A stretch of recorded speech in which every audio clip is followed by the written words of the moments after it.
Welcome, everyone, and thank you for joining me today. I'm Lorna Schumann with the Illinois State Museum, and today I'm at the Research and Collections Center. You know, there have been many times when I've been outdoors looking and I see a butterfly, and I'm wondering what that butterfly is.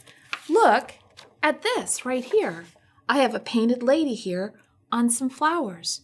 I wonder what the butterfly is doing. Do any of you have an idea what the butterfly is doing?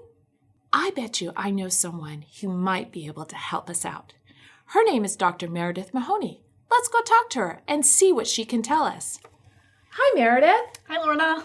All right. Many different kinds of insects act as pollinators on flowers in your garden, but also on fruit and nut trees and other kinds of food. They fly from one flower to another, either gathering pollen to eat or drinking the nectar. When they're flying around, from the flower to flower, pollen sticks on their faces and on their bodies. So when they fly to the next flower, they bring that pollen to the second flower. And that's what starts the process of pollination, where the flower will turn into the fruit or the seeds or the nuts that become food for people and animals. Also, those seeds become the plants that grow the next year. Some of the pollinators are really picky about what kind of flower they want to visit, so they may only go to one or two kinds. Others are not picky at all, and they'll visit many, many different kinds of flowers and pollinate all those different plants.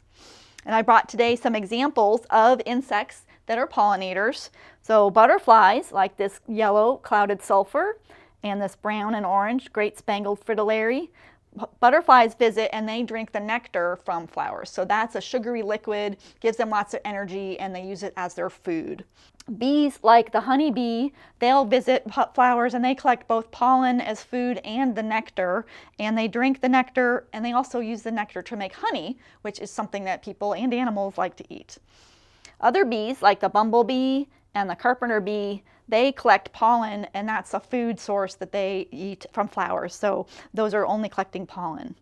Other than butterflies and bees, there's lots of other insects like flies and even beetles that are pollinators for many different plants.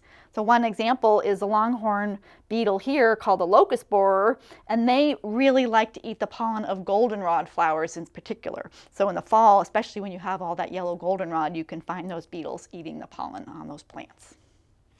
Thanks, Meredith, so much. I think we really have a better understanding of how our butterflies, our bees, and even that beetle down there helps us get our food. Thanks so much, and thank you for joining us.